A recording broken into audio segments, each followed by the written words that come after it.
Seattle public school teachers, surprise of the century, caught in acts of criminal vandalism. So one of them, there was this video out. I'll just play it quick because it's our friend Jonathan Cho for Turning Point USA. He was collecting some video. This is, remember the Starbucks roastery up on Capitol Hill was vandalized. So he went up to a woman who was vandalizing it. It's hard to kind of tell that. You don't think that's vandalism? What you're doing? No, not at all. It's not vandalism? Not at all. Boycott Bucks and the occupation now. Okay. Okay. I mean, not anarchy. I mean communism. He's a communist. I'm more of an anarchist. How you doing? Okay. Anyway, so she's writing in there, and boycott Starbucks and the occupation now.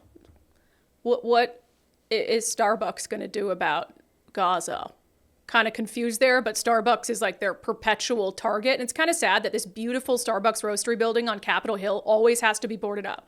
It's constantly boarded up. It's this beautiful building, really cool place, but it's always boarded up because they always target it for vandalism, broken windows, graffiti, whatever it is. So anyway, that video goes out. Cho puts it out. The internet does its thing and identifies this as this person as Lauren Holloway, a Seattle Public Schools special education teacher.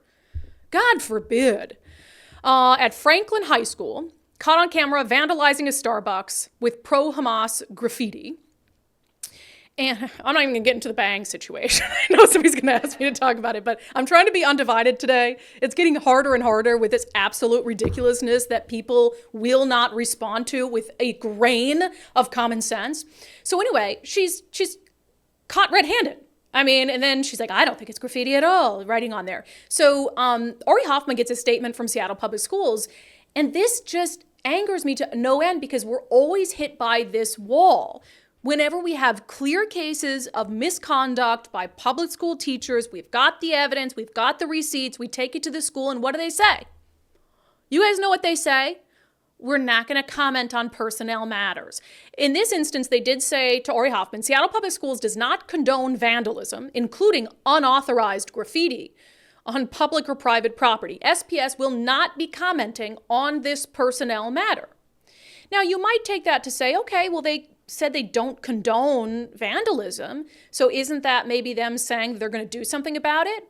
Well, not necessarily, because remember the story I told you about? He came back up in the news recently, but about a Seattle high school teacher who I met him back in 2020. He was harassing news crews and leading students on a protest when they stormed the King County jail. And then he's coming out and he's done all these other things. Well, back in 2020, when he had, stormed the King County jail with these students and got his hand in the face of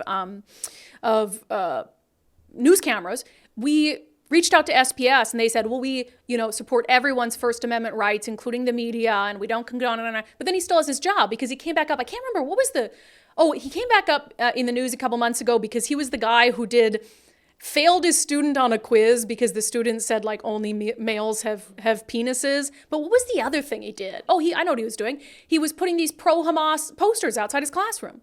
And he was on his Facebook talking about how Hamas didn't rape anybody. And so it was this string of stories in the course of a week. So when they say, we don't condone vandalism, they've got evidence of this teacher doing it, and they say, we're not going to comment on a personnel matter.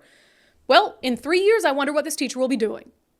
Because the exact same thing happened with that Seattle public school teacher from 2020 to 2023. They didn't do anything about it. So there was a second instance. Remember we played this video for you on the show yesterday? It showed...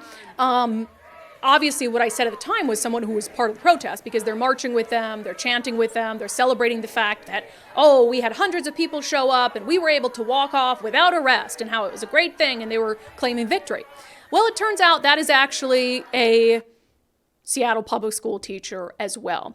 According to Ori Hoffman, he goes by multiple names: James Whitney Kahn Parker, a.k.a. James Parker, a.k.a. Whitney Kahn, a.k.a. James Whitney Kahn, a.k.a. Benjamin Ovitz. Who needs that many aliases, Unless you're what? A criminal, which it turns out you are. Mm-hmm. Says Ori Hoffman says, Whitney is yet another pro-Hamas teacher for Seattle Public Schools.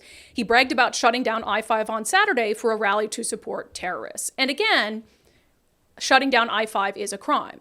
So by being there, by videotaping it, by putting it out there publicly, you are acknowledging that you committed a crime. Now, you might think it's for a worthy cause, but there is a clear, bright line between First Amendment protected activity and criminal civil disobedience.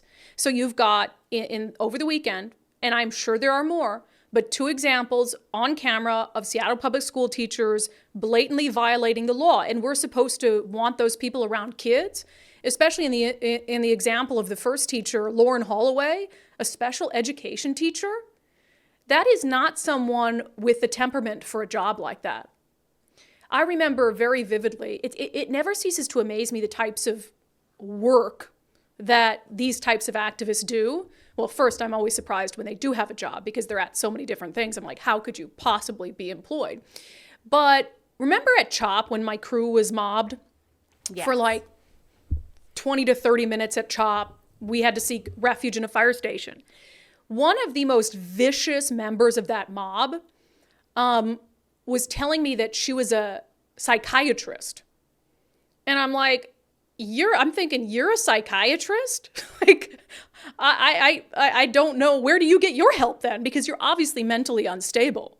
So you've just got these people living among us, doing jobs that they have no business in the world doing. So we'll also follow up with the Seattle Public School District to see if we can't get them to give us a little bit more information on what the next steps are when you have, maybe just vaguely, maybe we just pose the question in a vague manner. When you have a teacher and there's a documented instance of them breaking the law, what steps does the Seattle Public School District take to make sure that that teacher is held accountable and that they should be around students?